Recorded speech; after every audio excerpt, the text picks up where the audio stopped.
বৃহস্পতিবার, চৈত্র পূর্ণিমা, সাথে হনুমান জয়ন্তীর মহাযোগ। আর এই লক্ষ্মীবারে পূর্ণিমা তিথি ও হনুমান জয়ন্তীর মহাযোগে এই সামান্য জিনিসটি সিঁদুরে মিশিয়ে রাখুন এবং সেই সিঁদুর আপনারা সারা বছর ব্যবহার করবেন। এতেই বন্ধুরা আপনাদের পরিবারে তো আয় উন্নতি বাড়বেই, সেই সঙ্গে স্বামী স্ত্রীর মধ্যে প্রেম সম্পর্ক মধুর হবে এবং মায়ের কৃপায় আপনাদের পরিবারে সুখ শান্তি সমৃদ্ধি বাড়বে।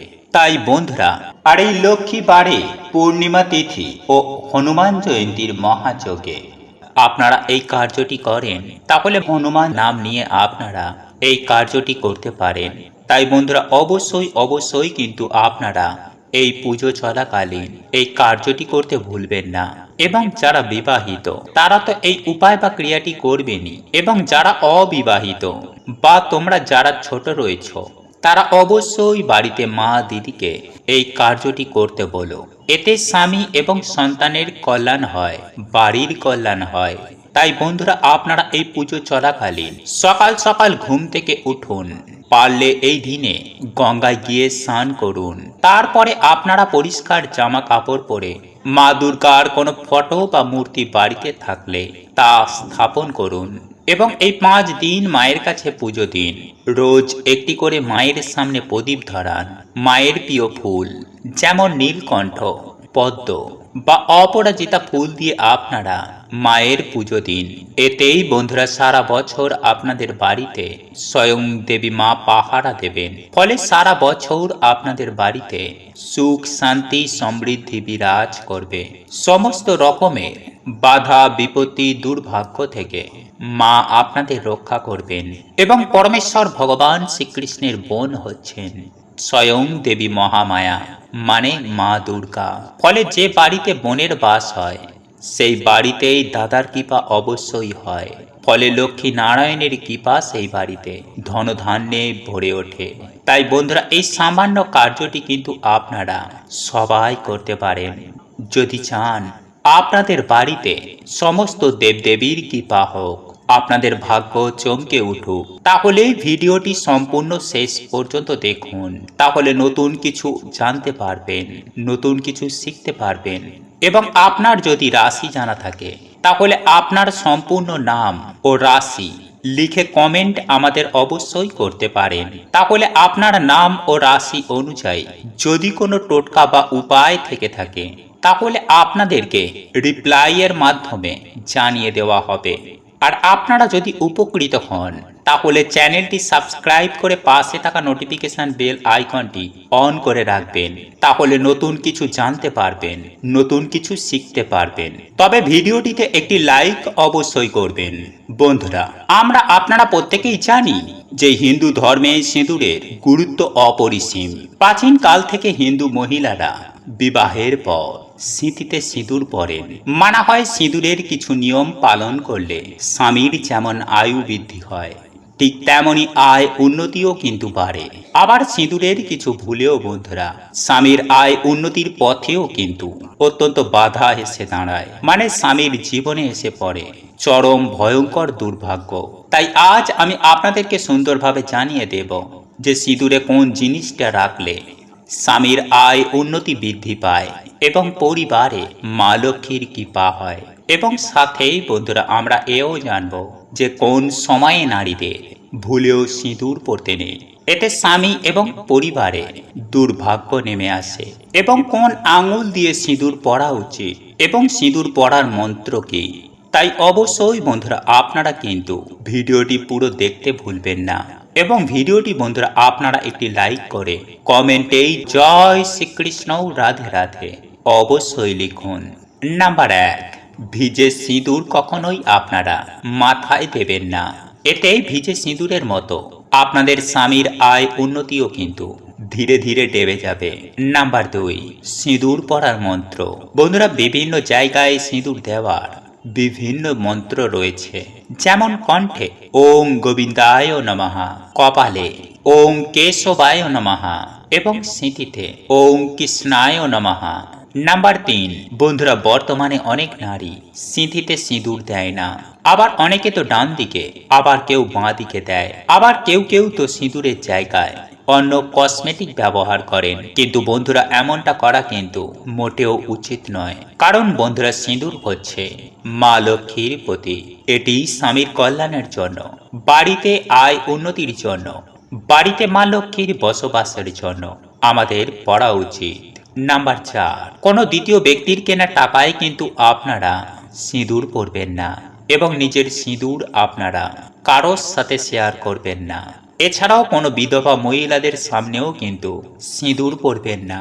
এতে বন্ধুরা তাদের দুর্ভাগ্য আপনারা না জেনেই আপনারা আপনাদের জীবনে ডেকে আনবেন। নাম্বার 5, হাত থেকে সিঁদুর পড়ে গেলে আপনারা কি করবেন? বন্ধুরা শাস্ত্র বলছে যে হাত থেকে সিঁদুর পড়ে যাওয়া মোটেও কিন্তু কোনো শুভ সংকেত নয়। তাই এই সময় আপনারা একটু সাবধানে থাকবেন, এবং সেই সিঁদুরের ওপরে আপনারা কিছুটা তেল ফেলে দেবেন, এবং কাপড় দিয়ে সেই তেল আপনারা সিঁদুর সমেত ভালো করে মুছে একটি গাছের গোড়ায় গিয়ে সেই কাপড়টি ফেলে দেবেন, এবং মা লক্ষ্মীর কাছে আপনার সেই কার্যের জন্য ক্ষমা চেয়ে নেবেন। নাম্বার 6, স্বামীর উন্নতির জন্য, বাড়িতেই সুখ শান্তির বৃদ্ধির জন্য আপনারা মাতা পার্বতীকে বা মা দুর্গাকে কিছুটা সিঁদুর অর্পণ করে সেই সিঁদুর থেকে আপনারা কিছুটা সিঁদুর নিয়ে নিজেদের সিঁদুরে মিশিয়ে সেই সিঁদুর আপনারা স্বামীর কল্যাণের কথা ভেবে আপনারা প্রত্যেক দিন স্বামীর আয় উন্নতির কথা চিন্তা করে ব্যবহার করবেন। বন্ধুরা এই দুর্গা পুজোর মধ্যে আপনারা আপনাদের বাড়িতে সামান্য এই জিনিসটি কিনে নিয়ে আসুন। এতেই বন্ধুরা বাড়িতে সুখ শান্তি সমৃদ্ধির বৃষ্টি হবে।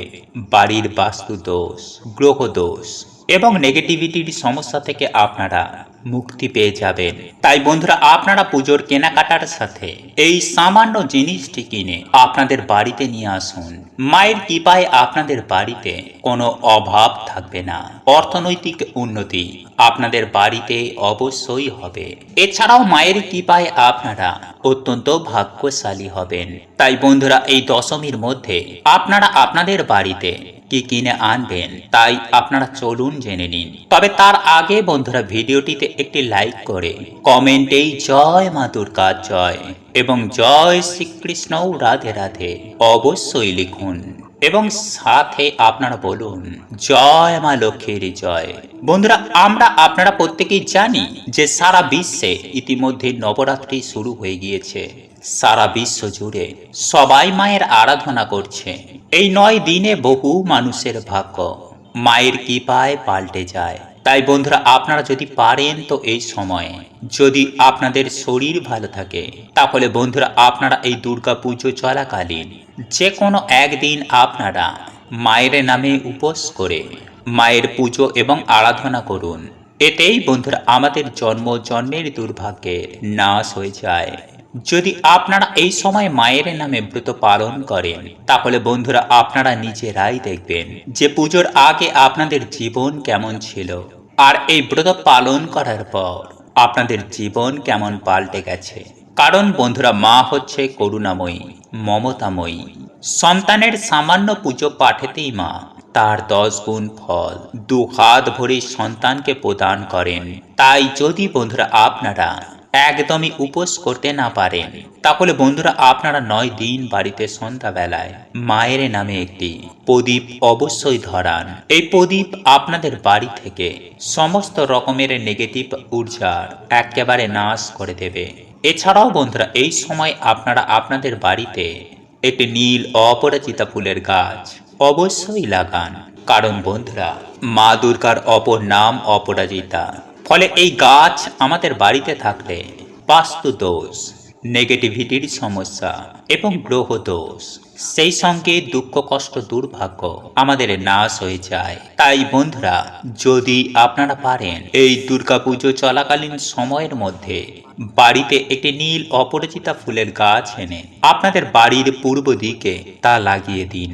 এছাড়াও বন্ধুরা এই সময়ে আপনারা একটি পদ্ম ফুল বা পদ্ম ফুলের মালা বাড়িতে মা দুর্গার যে কোনো ফটো বা মূর্তিতে আপনারা তা অর্পণ করুন। এবং যদি আপনাদের বাড়িতে মায়ের ফটো বা মূর্তি না থাকে, তাহলে এই সময় আপনারা কোনো পুজো মণ্ডপে গিয়ে মাকে অর্পণ করুন। এছাড়াও বন্ধুরা, আপনারা এই সময়ে পদ্ম ফুলের ওপরে বিরাজমান এমন মা লক্ষ্মীর ফটো আপনাদের বাড়িতে নিয়ে আসুন। মায়ের হাত থেকে যেন ধনবর্ষা হচ্ছে এমন ছবি আনবেন। নাম্বার 3, বন্ধুরা, আপনারা এই সময়ে সোনা বা রূপোর কয়েন পারলে বাড়িতে অবশ্যই নিয়ে আসুন। তবে সব থেকে ভালো হবে আপনারা যদি সেই কয়েনের ওপর মা দুর্গার মূর্তি স্থাপন করিয়ে আনতে পারেন। কারণ বন্ধুরা, নবরাত্রিতে বাড়িতে সোনা বা রূপো আনা খুবই শুভ বলে মনে করা হয়। নাম্বার 4, ময়ূরের পালক। বন্ধুরা, নবরাত্রি চলার সময় মা সরস্বতীর প্রিয় একটি ময়ূরের পালক আপনারা বাড়িতে নিয়ে এসে বাড়িতে যারা পড়াশোনা করছে তাদের ঘরে রেখে দিন। এতেই বন্ধুরা তাদের পড়াশোনায় খুবই উন্নতি হবে, সেই সঙ্গে আপনাদের আর্থিক উন্নতিও হবে। এছাড়াও পূজার মহাষষ্ঠী থেকে দশমী পর্যন্ত এই 5 দিনের মধ্যে যে কোনো দিন 3টি তুলসী পাতার সহযোগে এই ক্রিয়াটি পারলে অবশ্যই করুন। এটি খুবই সহজ সরল একটি ক্রিয়া। এই ক্রিয়াটি বাড়ির যে কেউ করতে পারে এবং এই ক্রিয়াটির ফল নিঃসন্দেহে সুদূর প্রসারী। কিভাবে এই ক্রিয়াটি সম্পূর্ণ করতে হয় তা জানতে বন্ধুরা ভিডিওটা সম্পূর্ণ দেখুন। বন্ধুরা, তুলসী পাতার এই ক্রিয়াটি করার জন্য সবার প্রথমেই যে বিষয়টি করতে হবে তা হলো পোকায় না খাওয়া একেবারে পরিষ্কার নিখুঁত 3টি তুলসী পাতা সংগ্রহ করুন। তুলসী পাতা তোলার সময় একটি বিষয় মনে রাখবেন যে তুলসী পাতা কখনোই একসঙ্গে অনেকগুলি তুলবেন না, একটি একটি করে তুলসী পাতা তুলবেন। এবং আপনি হয়তো নিশ্চয়ই জানেন যে তুলসী পাতা তোলার সময় একটি মন্ত্র আমাদের উচ্চারণ করতে হয়, আর এই মন্ত্রটি হলো ওম ভদ্রায় নমঃ। বন্ধুরা, যখনই আপনারা এই তুলসী পাতা তুলবেন তখন এই মন্ত্রটি অতি অবশ্যই উচ্চারণ করবেন। ওম ভদ্রায় নমঃ। একটি তুলসী পাতা তুলবেন আর এই মন্ত্রটি উচ্চারণ করবেন। পরপর 3টি তুলসী পাতা তোলার সময় 3 বার এই মন্ত্রটি উচ্চারণ করবেন।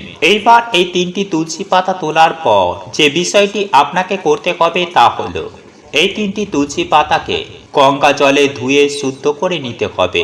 এবং তুলসী পাতা তোলার সময় আপনারা আরও একটি বিষয় খেয়াল রাখবেন যে সর্বদাই স্নান করার পর তবেই তুলসী গাছে হাত দেবেন। বাসি কাপড়ে অথবা সিক্ত বস্ত্রে মানে ভেজা কাপড়ে কিংবা ভাত খেয়েও কাপড়ে কখনোই কিন্তু তুলসী গাছে হাত দেবেন না, তুলসী পাতা তুলবেন না। বন্ধুরা, স্নান করার পর তবেই এই 3টি তুলসী পাতা তুলে নিয়ে গঙ্গা জলে শুদ্ধ করে নেবেন।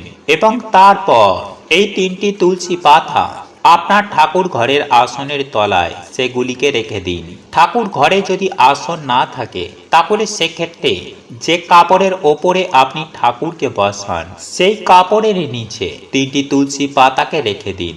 এবং সারাদিন এই অবস্থায় রাখার পর সন্ধ্যাবেলায় তুলসী মঞ্চে একটি প্রদীপ প্রজ্বলন করে তারপর আপনার ঠাকুর ঘরে বসে এই একটি মন্ত্রটি 21 বার জপ করুন। বন্ধুরা, যে 3টি তুলসী পাতা আপনারা ঠাকুর ঘরে ঠাকুরের আসনের তলায় রেখেছেন সেই 3টি তুলসী পাতা আপনি হাতে নিয়ে এই মন্ত্রটি উচ্চারণ করবেন। আর মন্ত্রটি হলো ওম শ্রীং শ্রীয়ে নমঃ। আবারও বলছি, ওম শ্রীং শ্রীয়ে নমঃ। বন্ধুরা, এই মন্ত্রটি যে কোনো প্রকারের আর্থিক বাধা আর্থিক সমস্যা দূর করতে সাহায্য করে। এই মন্ত্রটি উচ্চারণের পর আপনি আপনার মনের প্রার্থনা মায়ের উদ্দেশ্যে ব্যক্ত করবেন। মনে রাখবেন আপনি এই সময়ে মায়ের উদ্দেশ্যে 3টি প্রার্থনার কথা ব্যক্ত করবেন। 3টির বেশি প্রার্থনা আপনারা কখনোই কিন্তু করবেন না, কারণ মনের মধ্যে যদি একই সময় যদি অধিক ইচ্ছা থাকে তাহলে বাস্তবে আপনার কোনো ইচ্ছা বা কোনো প্রার্থনাই কিন্তু শেষ পর্যন্ত পূরণ হবে না। তাই অবশ্যই যখন প্রার্থনা করবেন 3টি বা তার থেকে কম প্রার্থনা করবেন। প্রার্থনা সম্পূর্ণ হয়ে যাবার পর হাতের যে তুলসী পাতা সেই তুলসী পাতা আপনার বাম দিক থেকে ডান দিকে স্পর্শ করিয়ে সেই 3টি তুলসী পাতাকে আপনার দুটো চোখে স্পর্শ করাবেন। এবং আপনি যে ঘরে ঘুমান সেই ঘরে বালিশের তলায় এগুলিকে রেখে দেবেন। বন্ধুরা, যদি সন্ধ্যাবেলায় এই ক্রিয়াটি করতে না পারেন তাহলে রাত্রেবেলায় ঘুমাতে যাবার আগেও আপনি এই ক্রিয়াটি করতে পারেন।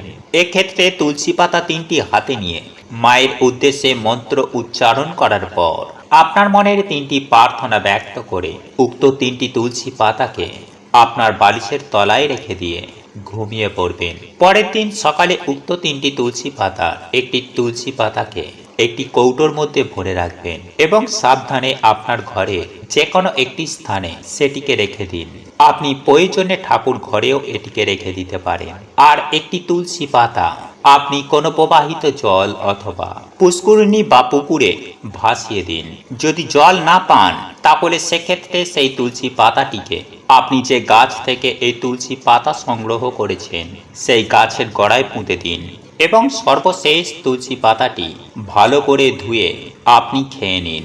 বন্ধুরা, এই ক্রিয়াটি আপনি যেই দিন থেকে শুরু করবেন সেই দিন থেকে টানা 3 দিন যদি করতে পারেন তাহলে সেক্ষেত্রে খুবই ভালো হয়। যাই হোক বন্ধুরা, এরপর আমি আপনাদেরকে জানিয়ে রাখি 5টি 1 টাকার কয়েন নিয়ে তারপর ওই কয়েনগুলিকে ভালোভাবে গঙ্গা জলে ধুয়ে নেবেন এবং কিছুটা পরিমাণ লাল চন্দনের বাটা নেবেন এবং ওই কয়েনগুলিকে লাল চন্দনের সাথে ভালো করে মাখিয়ে নেবেন এবং আপনাদের যা মনস্কামনা মনোবাসনা আছে একটি করে টাকা হাতে নেবেন এবং আপনার ঠাকুর ঘরে বসে আপনার ইষ্ট দেব দেবীর সামনে আপনি সেগুলিকে বলবেন এবং এই 1 টাকার কয়েনটি আপনার ইষ্ট দেবতার চরণে নিবেদন করবেন। সেটি হতে পারে মা লক্ষ্মী কিংবা ভগবান শ্রীকৃষ্ণ। আপনি যাকে মনে প্রাণে বিশ্বাস করেন এই 5টা 1 টাকার কয়েন আপনারা নিবেদন করে দেবেন এবং পরের দিন ওই 5টি 1 টাকার কয়েনকে তুলে নেবেন এবং একটি আপনি আপনার টাকা পয়সা রাখার স্থানে রাখবেন, একটি আপনার মানি ব্যাগে রাখবেন, একটি আপনার তুলসী তলায় পুঁতে রাখবেন এবং একটি আপনার যিনি কুল পুরোহিত আছেন মানে প্রত্যেক বৃহস্পতিবার, মঙ্গলবার, শনিবার যিনি আপনার বাড়িতে পুজো করতে আসেন তাকে নিবেদন করবেন এবং অবশিষ্ট একটি পড়ে থাকা কয়েন আপনি যদি কোনো গুরু দীক্ষায় দীক্ষিত হন তাহলে আপনি আপনার গুরুদেবকে দেবেন। দেখবেন বন্ধুরা, আপনাদের জীবনে থাকা সমস্ত প্রকারে বাধা বিপত্তি কেটে যাবে এবং মায়ের আশীর্বাদে এত টাকা আসবে যে টাকা সামলানোর জন্য আপনাদের চাকর রাখতে হবে। বন্ধুরা, এই ক্রিয়াটি করার মাধ্যমে যেমন আর্থিক বাধা দূর হয় ঠিক তেমনই সমস্ত প্রকারের নেগেটিভ চিন্তা ভাবনা মাথা থেকে বেরিয়ে যায় এবং মন ও মস্তিষ্কে পজিটিভ চিন্তা ভাবনার বৃদ্ধি ঘটায়, জীবনে আর্থিক উন্নতি ঘটায় এবং সৌভাগ্য দৌড়ে দৌড়ে আপনার কাছে আসবে, আপনার নিত্য সঙ্গী হয়ে উঠবে। পারিবারিক দিকে সুখ শান্তি বজায় থাকে এবং দাম্পত্য জীবন অত্যন্ত সুখের হয়।